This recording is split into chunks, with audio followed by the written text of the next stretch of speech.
دیکھیں اگر سبھی سیاستدانوں کی طرح ہو جاتے تو آج یہ ملک ہی نہ ہوتا، کیونکہ ہر شخص اپنی کرسی اپنی مفاد کے لیے آپ ذرا ذہن میں رکھیے، یہ جو سرحدوں پہ جو لوگ جاتے ہیں اپنی جانیں دیتے ہیں، وہ کبھی اپنے بارے میں نہیں سوچتے، ان کا ایک ہی جذبہ ہوتا ہے کہ ملک کے لیے شہید ہونا ہے۔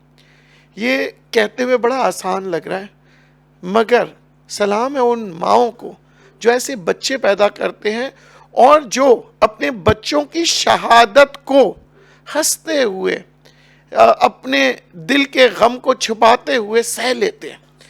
تو میں یہ سمجھتا ہوں کہ دیکھیں یہ جو لیک ہو رہی ہے اب بہت ہو گیا، اب عوام کو پتہ لگنا چاہیے، امیج بلڈنگ ہو جاتی ہے، یہ سیاستدان تو بڑا ایماندار ہے، بس پر لگا دو تو فرشتہ ہو جائے گا، یہ تو بہت ہی وہ شیطان ہے، یہ تو جہنم کی ادھر سے ہی آ رہا ہے، ہماری امیج بلڈنگ فوراً جلدی ہو جاتی ہے۔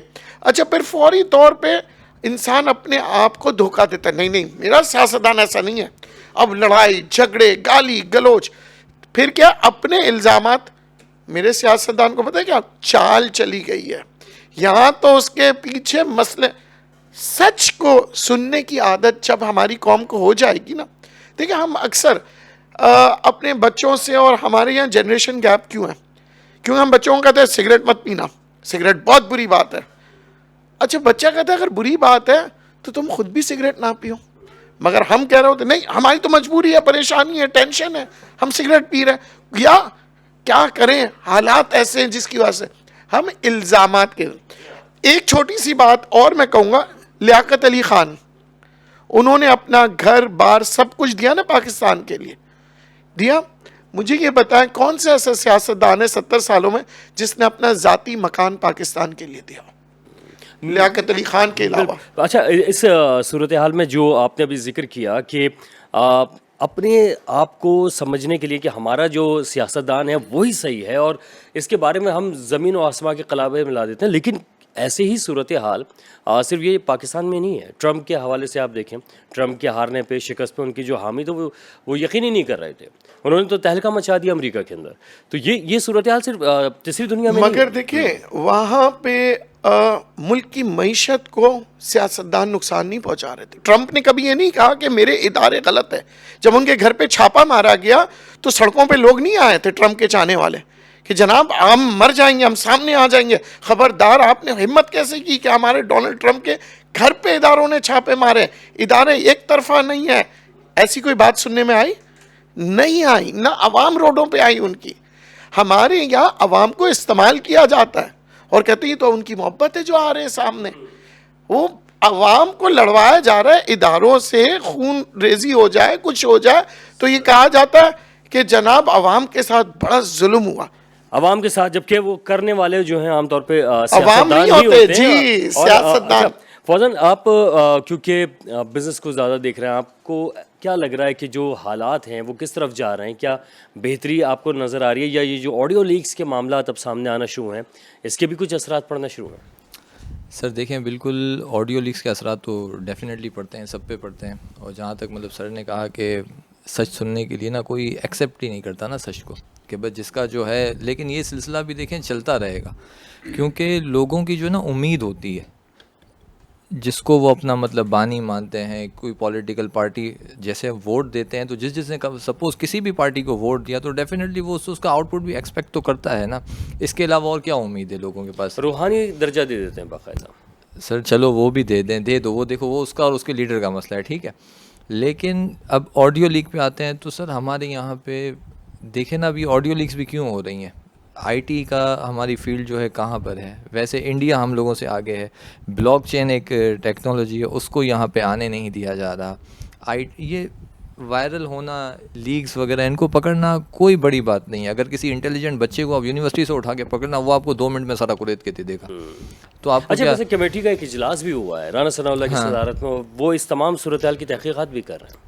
سر وہ بس گھر کی بات ہے نا، آپس میں نمٹا لیں گے، آپس میں نمٹا لیں گے، ٹھیک ہے گھر کی جناب۔ بات ہے، آپس میں نمٹا جناب لیں گے۔ ظفر صاحب، کیا سمجھتے ہیں سر آڈیو لیکس کے حوالے سے بھی، جیسے کہ کہا ندیم صاحب نے بھی ذکر کیا کہ عام طور پہ سیاستدان جو ہے وہ عوام کو ہی بنا رہے ہوتے ہیں، لیکن جب ان کی حقیقتیں بعض سیاستدانوں کے سامنے آتی ہیں تو عوام یقین بھی نہیں کرتی ہے، وہ کہتے ہیں نہیں ہمارا سیاستدان بالکل صحیح ہے, یہ چال چلی جا رہی ہے اس کے خلاف.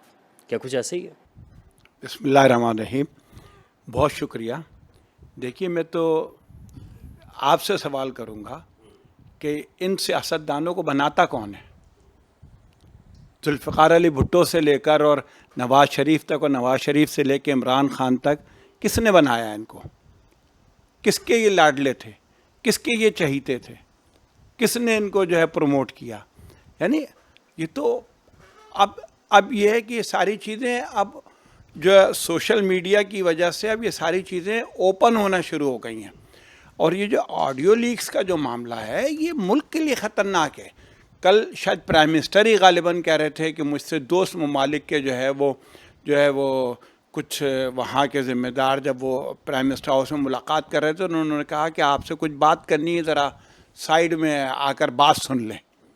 تو یعنی اب پرائم منسٹر ہاؤس کے اندر بھی اگر جو ہے وہ دوسرے ممالک کے سفیر یا وزیر یا جو بھی ان کے ذمہ داران ہیں وہ آپ بات تک نہیں کریں گے کہ صاحب یہاں تو جو ہے کوئی چیز جو ہے گفتگو جو ہے وہ سیکیور نہیں ہے. ہاں بالکل یہ ہاں دیکھیں پورے ملک پوری دنیا کے اندر یہ سارے سلسلے ہو رہے ہوتے ہیں, لیکن یہ ایک ایسی چیز ہوتی ہے کہ اس کو ایک یعنی اس طرح سے اوپن ہر چیز نہیں کی جا رہی ہوتی.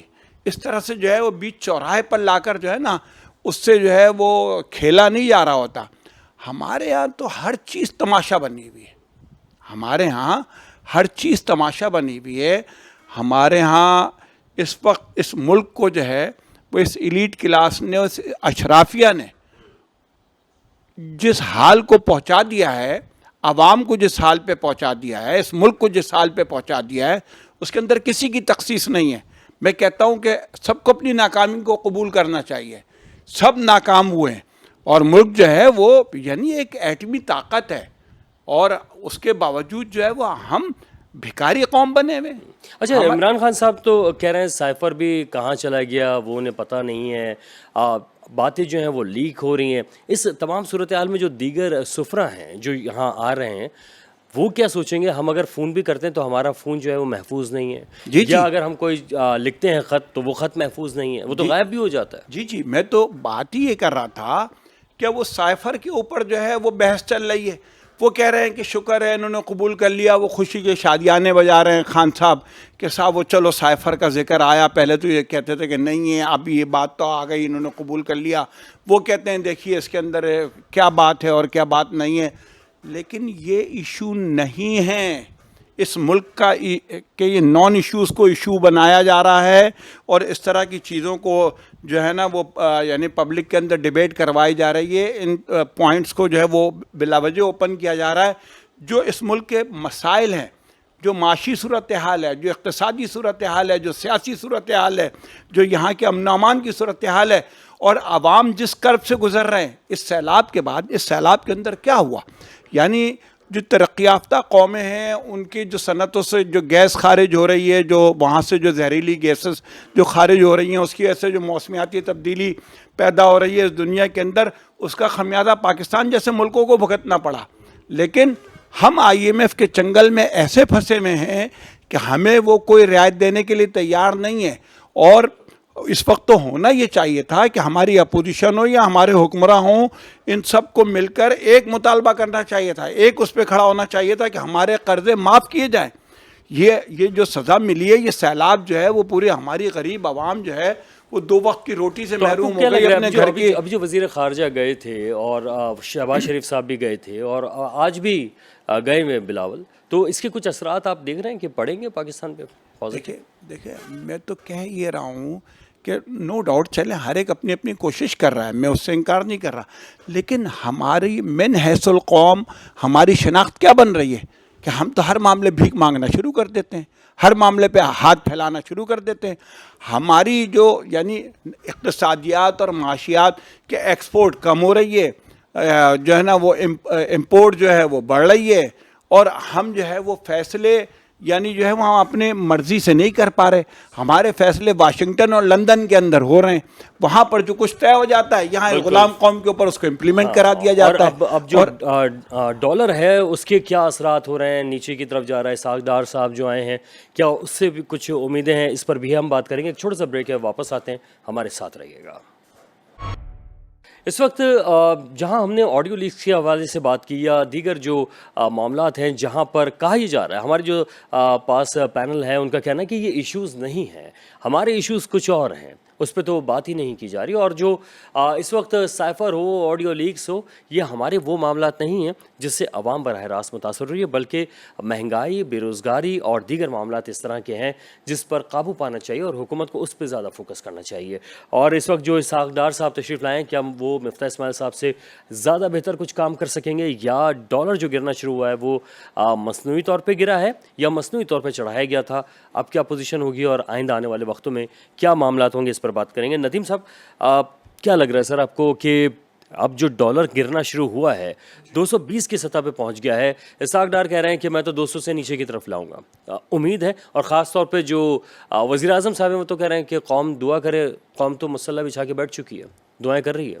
دیکھیں بات یہ ہوتی ہے اسٹاک مارکیٹ میں, کبھی آپ نے اگر کام کیا ہو تو 10 روپے کا شیئر کو 100 روپے لے جایا جاتا ہے, اور اسے کہا جاتا ہے کہ یہ جائز ہے. کیونکہ اس کے پیچھے ایک کہانی, ایک منظر کشی پیش کیا جاتا ہے کہ جناب یہ ایسا ہو رہا ہے, ویسا ہو رہا ہے, ٹھیک ہے. وہ جاتا ہے 10 روپے کا شیئر 100 روپے تک جاتا ہے, مگر اس کی حقیقت کی جو ویلیو ہوتی ہے وہ 10 روپے سے 20 روپے تک آ سکتی ہے, ٹھیک ہے, مگر 10 روپے سے 100 روپے تک نہیں جا سکتی. ہمارا یہ سلسلہ چلا کئی سالوں تک, ہم 100 روپے پہ ڈالر جو ہے نا ہم نے ہولڈ کیا ہوا تھا. یہ کہانی شروع اس وقت ہوئی جب ہم نے فری ٹریڈ شروع کر دیا. یعنی مشرف صاحب کے دور میں تو 96 پہ رکا ہوا ہی تھا. جی بالکل, اس کے بعد بھی, اور مزے کی بات میں آپ کو بتاؤں, اس سے پہلے کی اگر ہم ریزروز کی بات کریں, جب ڈالر 80 روپے اور 100 روپے اور 110 پہ تھا, ہمارے ریزروز جو تھے 3 ارب ڈالر تھے. جو آج ہم کہتے ہیں نا جی تباہ ہو گیا, برباد, آپ نے دیکھا ہوگا یہ شور اس وقت اٹھنے لگا جب ڈالر جو ہے 160 سے 70 80 90, جی ملک تباہ ہو رہا ہے, ملک تباہ ہو رہا ہے, سری لنکا بن جائے گا, یہ دیکھیں ریزروز ختم. اب عام آدمی کو پتہ نہیں ہوتا کہ بھئی حکومت کے پاس جو ہے سونا بھی موجود ہے, حکومت کے پاس بڑے بڑے ادارے ہیں. ہمارے یہاں پہ یہ کہانی کریٹ کی جاتی, جیسے میں نے بتایا نا, برا کرنا ہو تو ادارے, یا کوئی چیز کو بڑھانی ہو, یہ بالکل سٹاک مارکیٹ کی طرح ہمارے ملک سے کھیلا جا رہا تھا.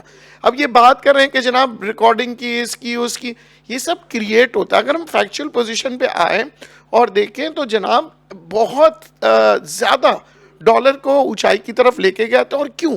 اگر ہم بات کرتے ہیں نا کہ معیشت کی اور اسٹرانگ معیشت کی, تو مجھے بتائیں ڈالر کا گراف کبھی زندگی میں, میرے خیال سے میں جب چھوٹا تھا اور جب جوان ہوا, جب پڑھنے لگا, 8 آنے 12 آنے 4 آنے 10 پیسے اوپر ہوتے تھے.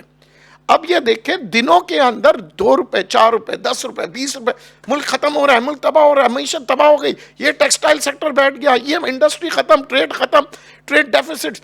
اچھا, جن کو کچھ پتہ بھی نہیں ہے وہ اس کو کہانی کریٹ کیے جا رہے ہوتے کہ جناب بس ملک کی تجارت ختم. دیکھیں اگر ہماری انڈسٹری ختم ہو رہی ہے, اگر فرض کریں کہ ہم بات کرتے ہیں ٹیکسٹائل ختم ہو رہی ہے, تو ہم دوسری ایگریکلچر گروتھ کی طرف آتے ہیں. ایگریکلچر گروتھ سیلاب کی وجہ سے افیکٹ کر رہی ہے, تو ہم سروس انڈسٹری, IT انڈسٹری کی طرف آتے ہیں. ملک جو ہے وہ باقاعدہ جو اکانومسٹ چلا رہے ہوتے ہیں, وہ صرف یہ تو نہیں ہے. یہاں کیا ہوتا ہے, ہر آدمی اپنی مفاد کی طرف, ٹیکسٹائل والوں نے کہا چلے موقع اچھا, ہم بھی اپنے مفاد کی بات کرتے ہیں. وہ ہر آدمی اپنی مفاد, مگر ملک کی مفاد کو کون دیکھے گا, عوام کی مفاد کو کون دیکھے گا؟ عوام کی مفاد کو دیکھنا ہے تو ہمارے پاس جو ادارے ہیں وہاں پہ تجزیہ کار ہونا چاہیے, ان کو پتہ ہونا چاہیے کہ کون کیا باتیں کر رہا ہے. اگر ہمارے پاس کاسٹ آف پروڈکشن مہنگی پڑ رہی ہے تو ہمیں کس چیز پہ دھیان دے رہا ہے؟ انڈسٹری پہ ہمارے پاس آلٹرنیٹس دیکھنا ہے. بجلی کی قیمت ہے تو اونچی جا رہی ہے تو ہم آلٹرنیٹ کی طرف دیکھیں, ریزروز کو ہم دیکھیں. PSO کا کام ہے کہ اس کی پریکیورمنٹ اچھی طرح کریں. TCB کا کام ہے اچھی طرح سے جو امپورٹ کر رہے ہیں دیکھیں کہ اگر ہمارے پاس انٹرنیشنل مارکیٹ میں ریٹ کیا ہے, کیا ہم پراپرلی پریکیورمنٹ کر رہے ہیں, کوالٹی لے رہے ہیں. تو یہ سب ہم سب کا کام ہے. مگر ہم کیا کرتے ہیں, سیاستدان, ایک سیاستدان آتا ہے دوسرے سیاستدان پہ الزام لگاتا ہے, دوسرا جائے گا تیسرے پہ, آج مجھے کوئی سیاستدان کہہ دے کہ جناب اس حکومت کو ختم کر دے اور میں 5 روپے کی روٹی لے آؤں گا, کوئی کہے گا؟ نہیں کہے گا. پلانس تو کسی کے پاس بھی نظر نہیں آتے, اکنامک ماڈل ہی نہیں ہے. بالکل. اچھا, تو کیا آپ سمجھ رہے ہیں کہ اب یہ جو ڈالر گرنا شروع ہوا ہے, اس کے اثرات اب ایک عام آدمی جو ہے جس کو ڈالر سے کوئی سروکار نہیں ہے, جسے اسٹاک مارکیٹ سے کوئی سروکار نہیں, اسے آٹے, دال, چینی, چاول سے سروکار ہے, سبزیوں سے, کیا اس کی قیمتوں میں بھی کمی آپ دیکھ رہے ہیں؟ یہ ہو سکتی ہے؟ دیکھیے آج کل تو وہ دور ہے, آپ ٹماٹر لینے جائیں تو سبزی والا بھی کہتا ہے صاحب ڈالر اوپر ہو گیا اس لیے ٹماٹر. یہ کہانی تھی, مگر اب وہ کہانی ختم ہو رہی ہے. اس حکومت نے سب سے پہلا کام جو آ کے کیا, انہوں نے کیا کیا, پہلے تو پیغام پہنچا دیا کہ جناب اب سختی ہوگی. پھر سختی بھی کیسی, خود نے نہیں کی, ورنہ کہتے جناب اسٹیٹ بینک کو انٹرفیئر کر رہے ہیں, خود نے کیا. انہوں نے انہی کے ذریعے سے کروایا. اسٹیٹ بینک کو کہا کہ جناب آپ ہی اس چیز کا جائزہ لیں اس سے پہلے کہ ہم کاؤنٹر چیک کریں, ٹھیک ہے نا. تو انہوں نے ان کو بھی بہت سی چیزیں انہوں نے مصلحتاً آنکھ بند کیا تھا, مگر اب آنکھ کھولنا شروع کیا. اب لوگوں نے کہا بھائی ڈالر بیچو اس سے پہلے کہ اصلیت 200 سے بھی نیچے آ جائے. تو وہ جو کمایا تھا نا, جیسے اسٹاک مارکیٹ میں ہم اکثر کہتے ہیں مال بیچ دو ورنہ واپس افسوس ہوگا کہ میں نے پروفٹ کیوں نہیں کیا. اب ان لوگوں کو پروفٹ ٹیکنگ کے لیے میرے خیال سے اب روئیں گے, اور اب اس کی وجہ سے عوام کو فائدہ پہنچے گا. میں آپ کو بتاؤں, جب ڈالر کا آپ کا ریٹس نیچے ہوں گے, آپ کی تمام را مٹیریل جو ہے وہ سستا آپ کو ملے گی, وہ آپ امپورٹ کریں گے, ٹماٹر سستا ہو جائے گا. آپ کی ہر دیکھیے ٹماٹر ہم امپورٹ کر رہے ہیں نا ایران سے. اچھا اگر لوگ کہتے ہیں ٹماٹر کا کیا تعلق ہے, فرٹیلائزر ہم کیا کرتے ہیں, امپورٹ کر رہے ہیں. اگر بہت سی چیزیں ہم ڈیولپمنٹ کی طرف جا رہے ہیں, ہم ڈیمز کی طرف جا رہے ہیں, ہماری ایک ایک چیز امپورٹ ہو رہی ہے. اور سب سے امپورٹنٹ بات ہے کہ ہم ایکسپورٹنگ کنٹری نہیں ہیں, ہمارے پاس وہ ریسورسز نہیں ہیں, مگر ہم ڈیولپ کر رہے ہیں. اور اگر ہم ڈیولپ نہیں کریں گے تو مہنگائی بھی ہوگا اور ایکسپورٹ بھی نہیں ہوگا. بالکل. اچھا فوزان, آپ کو کیا لگ رہا ہے جو ڈالر اب کم ہونا شروع ہوا ہے, کہا یہ جا رہا ہے کہ بہت جو قرضہ ایک دم بڑھ گیا تھا پاکستان پہ, اس پہ بھی اثر پڑا ہے, بہتری کی طرف جاتا ہوا نظر آ رہا ہے معاملہ؟ کافی روشنی تو سر نے کافی اچھی ڈالی. اور نہیں بالکل یہ کہ معاملات اسحاق ڈار کے آنے کے بعد یہ کہ اصل میں وہ ہے کہ پرانے پاپی, ہم عام لینگویج میں کہیں تو اب جیسے ہی وہ آنے لگے تو یہ کہ جو بلیک کر کے بیٹھے ہوئے تھے, جو ڈالر کو اسٹاک کر کے ہوئے, تو ان کو آتے کے ساتھ ان کی ویسے ہی ٹانگیں کانپنے لگی. تو اس وجہ سے کہ مارکیٹ پہ امپیکٹ یہ پڑا, پلس یہ کہ آنے کے ساتھ ان کی اپنی ایک جو پورا ایک طریقہ کار ہے کام کرنے کا, ان کا ایک سیٹ اپ بھی ہے, پرانے ہیں. لیکن مفتاح اسماعیل صاحب تھے, وہ درویش بندے تھے, ان کو تو مطلب جو ہے اصل میں ان کو ووٹ دیکھے نہیں لینے تھے. وہ تو کلیئر کٹ آ کے جو ہے نا میڈیا پہ ہی بتا دیتے کہ یار ڈالر تو مجھے سمجھ میں نہیں آ رہا, وہ تو 200 سے نیچے ہونا چاہیے, لیکن 200 سے اوپر کیسے بڑھ رہا ہے ڈالر مجھے نہیں پتا. یہ مطلب ان کی بالکل اس طرح کی ان کی لینگویج ہوتی تھی نا کہ مطلب پولیٹیکل بندہ ایسی باتیں نہیں کرتا, پولیٹیکل بندہ پتہ نہیں کہاں گھما دیتا ہے. اب ڈار صاحب ہیں, لیکن اللہ کرے کہ وقتی طور پہ نہ ہو, لیکن یہ کہ اس ملک میں کوئی چیز میں نے تو کبھی نیچے اترتے ہوئے دیکھی نہیں ہے. ڈالر چلیں وقتی طور پہ آ جائے نیچے, کم سے کم عوام کو کچھ تو بینیفٹس ہوں, کچھ جو ہماری امپورٹ ہو رہی ہے وہ تو سستی ہو. اور جو کہا جا رہا تھا کہ پیٹرول اور ڈالر تقریباً مکس کر دیا جائے گا کہ جتنا ڈالر ہوگا اتنا ہی پیٹرول پر لیٹر ہوگا, کیا یہ بھی کوئی فارمولا ہو سکتا ہے؟ یا اگر تھوڑا سا اس کے اگر بیک گراؤنڈ میں جاتے ہیں, ہمارے ملک کے جو ریزروس وغیرہ ہیں پیٹرول کے علاوہ اور کس چیز پہ چل رہی ہے, ایک یہ پیٹرول والی کہانی ہے. پیٹرول کے علاوہ آج سے اگر ہم 10 سال 20 سال پیچھے جائیں, یہ پیٹرول بیچنے کی تو ایک لابی ہے. پیٹرول کبھی بھی, یہ بات لکھ لیں, پیٹرول کبھی بھی نیچے نہیں آ سکتا. آج سے ہم 20 سال پیچھے چلے ہیں, بائکیں کتنی تھیں, بائکس میرے خیال سے شاز و ناظر کسی کے گھر پہ ہوتی تھی, وہ چوہا ٹینکی 70 سے کہتے تھے, وہ بھی آتی تھی تو محلے کے سارے بچے آ جاتے تھے جمع ہونے کے لیے. تو اس کے بعد یہ ایک پلاننگ لائی گئی کہ بھائی ہمیں پیٹرول کی کنزپشن کو بڑھانا ہے, ٹھیک ہے. اب اس ٹائم پہ جو پیٹرول کی کنزپشن تھی, دیکھیں شوز کے اندر مفت میں بائکیں بانٹی جا رہی ہیں, ٹھیک ہے. میں نے 2007 یا 8 کے اندر 45,000 روپیز کی بائک لی تھی, ٹھیک ہے, بالکل 0 میٹر بائک 45,000 روپیز کی. آج اس بائک کی قیمت 2007 اور آج 2022 ہے, ٹھیک ہے. آپ مہنگائی کے حساب سے سر آپ اضافہ لگا لیں 85,000 روپیز کی آج, اب بتائیں کیا جتنی مہنگائی بڑھی ہے, جتنے ڈالر کے ریٹ بڑھے ہیں, جتنے لوہے کے ریٹ بڑھے ہیں, تو یہ پیٹرول کبھی بھی نیچے نہیں آ سکتا. لیکن جو ہے اس کے پیچھے تو ایک بہت بڑی لابی ہے, بہت بڑی لابی ہے اس کے پیچھے. تو اب آپ کو کچھ امید ہے کہ کچھ کاروباری معاملات یہ کہ بہتر ہونے کی طرف بالکل آئے ہیں ڈیفینیٹلی. اب ڈالر نیچے آئے گا, اس پہ ریلیکسیشن سب کو ملتی ہے. جب ٹرانزیکشن بزنس مین کی بڑھتی ہے تو یہ کہ لوگوں کو روزگار بھی ملتا ہے, ساری چیزیں نیچے آتی ہیں, تو بہتری کی امید ہے. ظفر صاحب آپ کو کیا لگ رہا ہے, ڈالر جو ہے وہ مصنوعی طور پہ تو سر نیچے نہیں جا رہا نا, یعنی جنہوں نے مصنوعی طور پہ بڑھایا تھا اب وہ اپنی اصل قیمت کی طرف جا رہا ہے؟ معذرت کے ساتھ میں تو یہ کہنا چاہوں گا کہ وہ جو ایک محاورہ کہتے تھے نا کہ یہ تو 2 ٹکے کا بھی آدمی نہیں ہے, اس وقت اب ہمارا روپیہ جو ہے نا وہ 1 ٹکے کے برابر بھی نہیں رہا. یعنی ہم جو ہے وہ اس پورے ریجن کے اندر, اس خطے کے اندر ہماری جو ہے وہ یعنی جو معیشت ہے اور ہماری جو اقتصادیات ہے اور یہ سب کچھ سیاست کی وجہ سے کہ رات دن ہماری ہر گھنٹے سیاست چل رہی ہوتی ہے اور سب کے سب اسی میں انوالو ہوتے ہیں کہ صاحب یہ ضمنی کرا دو, یہ ریزائن کرا دو, اس کو جو ہے وہ بٹھا دو, اس کو اٹھا دو, اس کو گھر بھیج دو, اس کو لگا دو, اور سب کی پوری توجہ صرف اس پر ہوتی ہے. اور جن چیزوں پر ہونی چاہیے کہ وہ اس بنیاد کے اوپر یعنی, اور اس میں عوام کا بھی قصور ہے نا کہ یعنی وہ فیصلہ یہ کریں کہ صاحب جس کی وجہ سے انہیں کوئی ریلیف ملے. یعنی اب ڈالر اوپر جا رہا ہے یا نیچے جا رہا ہے, مجھے تو اب تک عوام کو کوئی ریلیف ملتا ہوا نظر نہیں آیا, اور نہ مستقبل قریب میں کوئی ایسا بڑا امکان نظر آ رہا ہے. یہ سب جو ہے فرضی کہانیاں ہیں, یہ باتیں ہیں. دیکھیں پیٹرول کی قیمت عالمی مارکیٹ کے اندر کم ہوئی, ہمارے یہاں بڑھائی گئی. خوردنی تیل جو کھانے کا جو پکانے کا جو تیل ہے اس کی عالمی مارکیٹ میں قیمتیں کم ہوئی, ہمارے یہاں جو ہے وہ بڑھ گئیں. تو اس کا مطلب یہ بھی تو کہیں مصنوعی طور پہ نہیں بڑھائی جا رہی کہ الیکشن سے پہلے اس کو کم کیا جائے, تھوڑا سا عوام کو لگے کہ ریلیف ملا ہے, کہ یہ تو معاملات نہیں ہے سر. تو بالکل یہ آپ صحیح طرف نشاندہی کر رہے ہیں نا. یعنی یہ تو صرف یہ ہے کہ یہ اب الیکشن کا سال ہے, الیکشن قریب ہے, ہر ایک اپنے اس کے حوالے سے تیاری کر رہا ہے.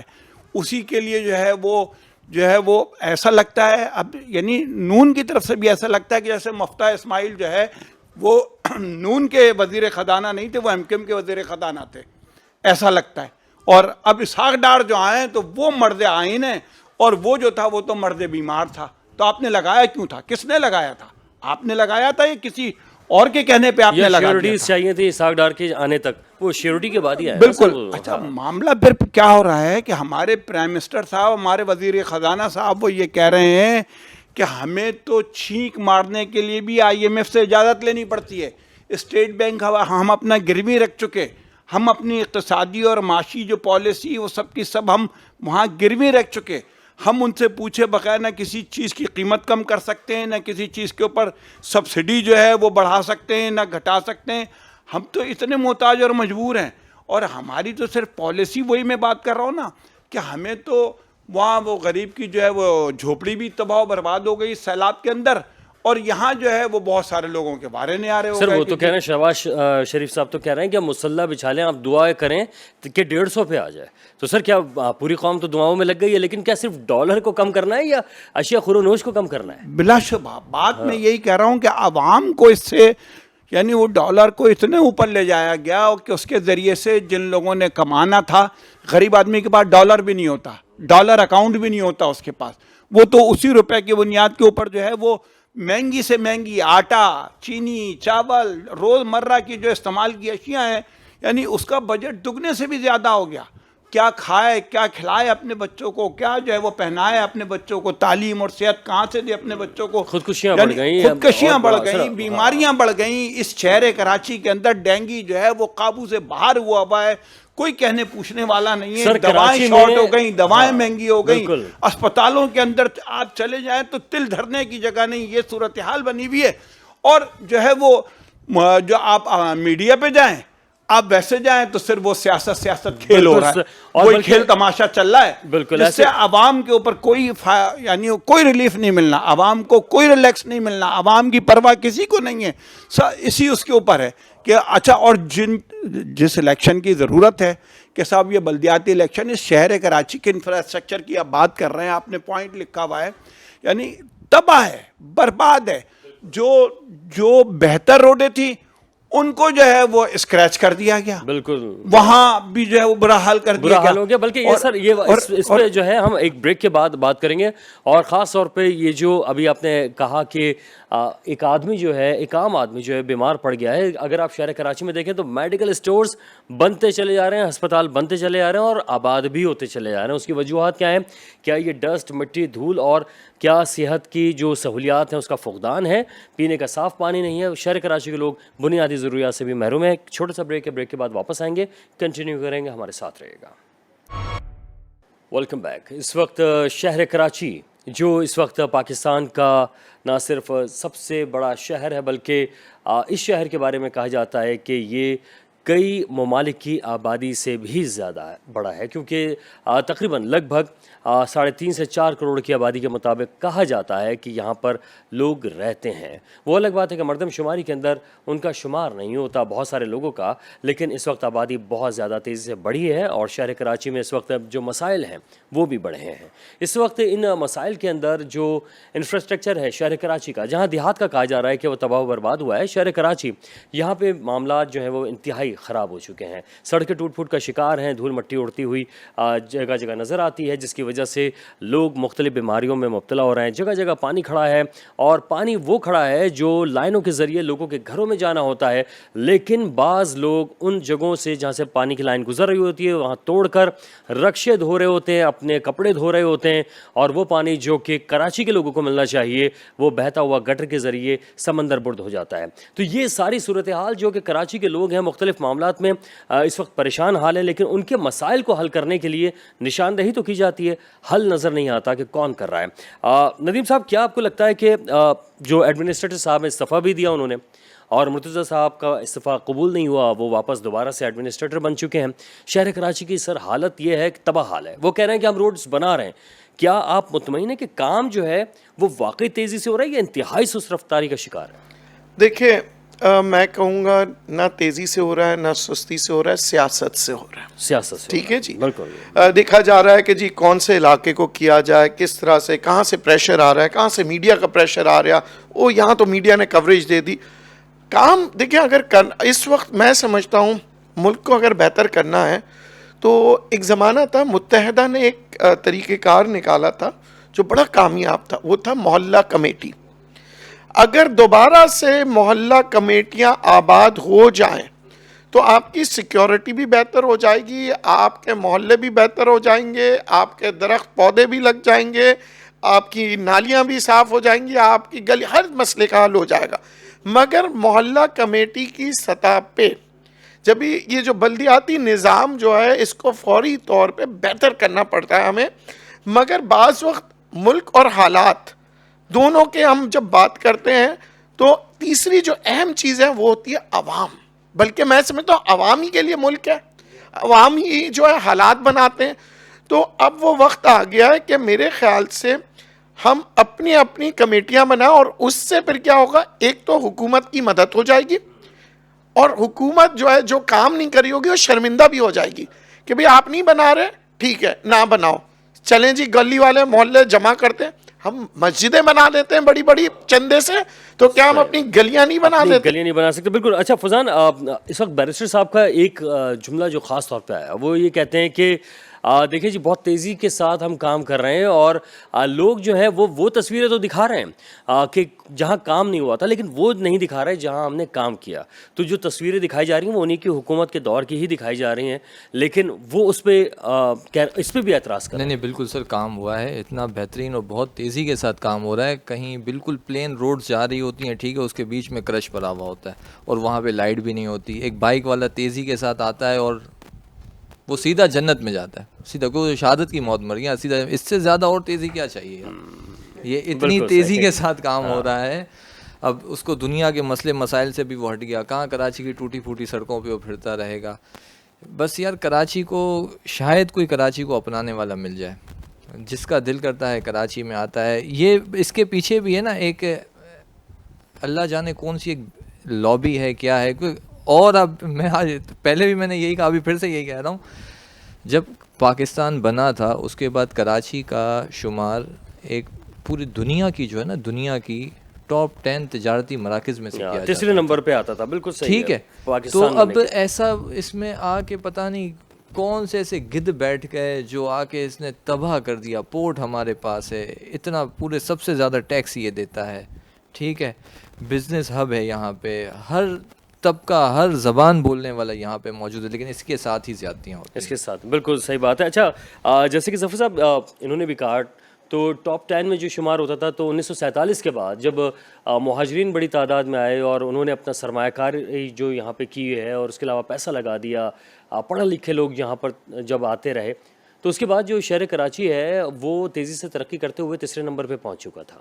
کیا سر یہ زیادتی نہیں ہے ان لوگوں کے ساتھ, ان پڑھے لکھے لوگوں کے ساتھ جو شہر کے لیے آئے, خدمت کی, پاکستان کو آگے کی طرف لے کر گئے, اب انہی کو بنیادی حقوق سے محروم رکھا جا رہا ہے؟ دیکھیں, میں تو پہلے ہی کہہ چکا ہوں کہ یہ کراچی جو ہے نا یہ پورٹ سٹی ہے, غریب پرور شہر ہے. یہاں جو آتا تھا اس کو کوئی چھوٹا بڑا روزگار جو ہے وہ یہاں مل جاتا تھا, وہ یہیں کا ہو کر رہ گیا. لیکن معاشی ہونے کے باوجود, سب سے زیادہ ٹیکس دینے کے باوجود, سب سے زیادہ ڈیوٹیز جو ہے وہ ادا کرنے کے باوجود, گورنمنٹ کو چاہے وہ صوبائی ہو یا وفاقی ہو ان کو چلانے کے باوجود اس شہر کی آنرشپ لینے کے لیے کوئی تیار نہیں ہے. میں ابھی لاہور سے آ رہا ہوں, وہ بھی میرا شہر ہے, یہ سارے شہر ہمارے شہر ہیں, اور مجھے بڑا پسند ہے لاہور اس لحاظ سے کہ بڑا سرسبز, بڑا صاف ستھرا. مجھے حسرت رہی, میں اسپیشلی کراچی سے گیا تھا اس لیے میں یہ یعنی کوشش کرتا رہا کہ کوئی روڈ مجھے ٹوٹی ہوئی نظر آ جائے, کوئی روڈ ایسی نظر آ جائے کہ جس پہ گڑھے پڑے ہوئے ہوں. بارش تو وہاں یہاں سے زیادہ ہوتی ہے, لیکن آپ بلیو کریں کوئی روڈ مجھے ٹوٹی ہوئی اور کوئی اس طرح سے کھدی ہوئی اور جو کھود کر چھوڑ دی گئی ہو اور اسی میں سے جو ہے وہ سب گزر کے جا رہے ہوں, نہیں ملی. مجھے خوشی ہوئی. وہاں جو ذمہ دار ہیں وہ وہاں کی آنرشپ لیتے ہیں, وہ یعنی بالکل دل جمعی کے ساتھ اس کام کو کرتے ہیں, کارکردگی کو دکھاتے ہیں. یہاں لوٹو کھاؤ بھاگ جاؤ, پکڑائی نہیں تو یہاں وہ والا فارمولا سر چل رہا ہے. اب تو مسئلہ یہ کہ اب تو 14 سال سے حکومت پاکستان پیپلز پارٹی کی ہے اور لگتا ایسا ہے کہ آئندہ بھی اسی کی حکومت ہوگی. اب کرنا تو پاکستان پیپلز پارٹی نے ہے, اگر نہیں کرے گی تب بھی اس کی ہی حکومت بنے گی. لیکن کیا سر یہ ایک طرح کی بدنامی کے توغ نہیں ہوں گے کہ شہر کراچی اس وقت بدترین شہروں میں شمار ہونا شروع ہو گیا, 5ویں نمبر پہ اور تیسرے نمبر پہ بدترین شہر شمار ہو رہا ہے؟ دیکھیں اس شہر کے جو اپنے آپ کو جو یعنی آنر کہتے تھے اور جو اس شہر کے اپنے آپ کو اسٹیک ہولڈر کہتے تھے, انہوں نے بھی اس شہر کے لیے کچھ نہیں کیا, معذرت کے ساتھ. یعنی پیپلز پارٹی تو اقتدار میں ہے, ٹھیک ہے, وہ تو ذمہ دار ہے, لیکن جن لوگوں کو اس حوالے سے کچھ کرنا چاہیے تھا وہ بھی ٹائم گزارنے کے بعد جو ہے وہ پھر رو پیٹ رہے ہیں کہ میرے پاس اختیار نہیں ہے.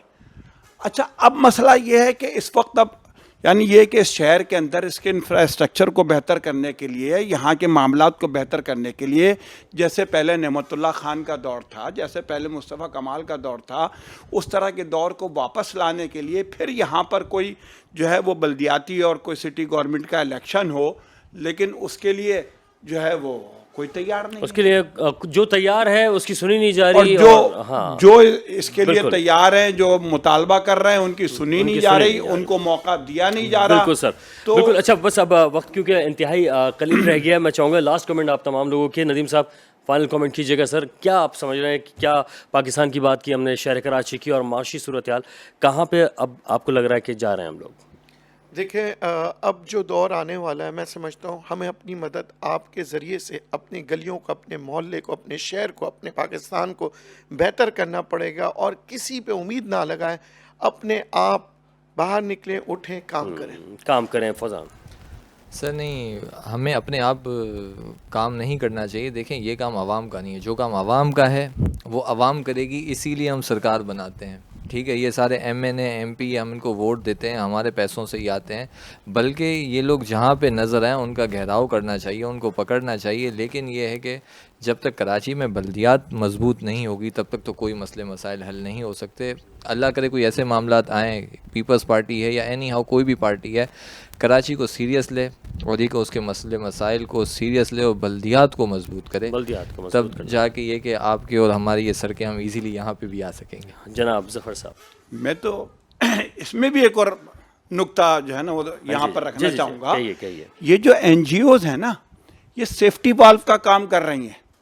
اگر یہ یہاں پر Alkhidmat, Chhipa, Edhi, J D C یہ سارے یہ لوگ کام نہیں کر رہے ہوتے تو آپ دیکھتے کہ اس شہر کے لوگ جو ہے وہ یعنی کیا یعنی یہاں پر طوفان برپا ہوتا. یہ تو کام کر کے، یہ خدمت کر کے، یہ وہی عوام والی جو بات ہے وہ عوامی سطح پہ کر کے وہ یہ گورنمنٹ کے لیے کام کو آسان کر دیتے ہیں اور اس کے نتیجے میں جو ہے وہ یہ بری ذمہ ہو جاتے ہیں. اس لیے میں تو یہ کہتا ہوں کہ فوری طور پر اس شہر کا جو الیکشن ہے سٹی گورنمنٹ کا وہ ہونا چاہیے تاکہ آنرشپ اس شہر کو ملے اور جو ہے وہ کام اور کارکردگی دکھائیں. اور اسی طریقے سے ملکی سطح کے اوپر بھی جو ہے یہ جو کل صدر صاحب نے جو وہاں پر وہ خطاب تو کرسیوں سے کر رہے تھے، جو خالی چیئر سے کر رہے تھے، وہ تو پی ٹی آئی بھی موجود نہیں تھی اور وہ جو ہے حکمراں پارٹیاں موجود نہیں تھی، لیکن انہوں نے وہاں پر جو باتیں کی وہ قابل غور ہیں. اس میں انہوں نے یہ کہا کہ صاحب آپ بیٹھیے اور بیٹھ کر اس حوالے سے طے کیجئے جب تک یہاں کا سیاسی مسئلہ حل نہیں ہوگا، یہاں کے معاشی اور اقتصادی معاملات نہیں سیٹل ہوں گے، نہیں بہتری آئے گی. اور ضروری ہے اس ملک کو چلانے کے لیے، اس کو سنبھالنے کے لیے، اس کو بہتر کرنے کے لیے کہ ملکی سطح پر بھی اور کراچی شہر کی سطح کے اوپر بھی الیکشن ہونے چاہیے اور اس کے لیے بیٹھ کر یہ اتفاق کریں اور اس کے مطابق جو ہے وہ معاملات کریں. بہت شکریہ جناب ندیم صاحب آپ کا، فوزان اور ظفر صاحب آپ کا بہت شکریہ کہ آپ لوگ تشریف لائے. اور جیسے کہ اس وقت شہر کراچی میں کام جاری ہے اور بیرسٹر صاحب کا کہنا ہے کہ پرانی تصویریں ضرور دکھائی جا رہی ہیں، نئی جو بننے والی ڈیولپمنٹ ہے اس کو نہیں دکھایا جا رہا. تو جناب 14 سال سے تو آپ کی ہی حکومت تھی، اگر آپ اپنی حکومت کی بات کر رہے ہیں یعنی کہ آپ جب سے ایڈمنسٹریٹر بنے ہیں تو ایک الگ بات ہے، لیکن اب جو روڈز بنائی جا رہی ہیں شہر کراچی کے اندر بننے والی روڈز کی خاص بات یہ ہے کہ بیچ میں کہیں پہ بھی اچانک اسپیڈ بریکر آ جاتا ہے اور کہیں پہ بھی اچانک مین ہول آ جاتا ہے اور کہیں پہ بھی کٹ آ جاتا ہے، لوگ رانگ سائڈ سے آ رہے ہیں جا رہے ہیں، حادثات بڑھتے جا رہے ہیں. تو ایسی پلاننگ کے ساتھ اب آپ کام کیجئے جہاں پر حادثات بھی نہ ہوں. روڈ کے بیچ میں خدا را جو لوگ اسپیڈ بریکر بنا دیتے ہیں یا روڈ توڑ دیتے ہیں ان سے بھی آپ اچھی طرح سے نمٹ لیں تاکہ شہر کراچی کے لوگوں کا اس طرح کا بھی نقصان نہ ہو. وقار الحسن کو بھی 2 ٹوک سے اجازت دیجیے گا. اللہ حافظ.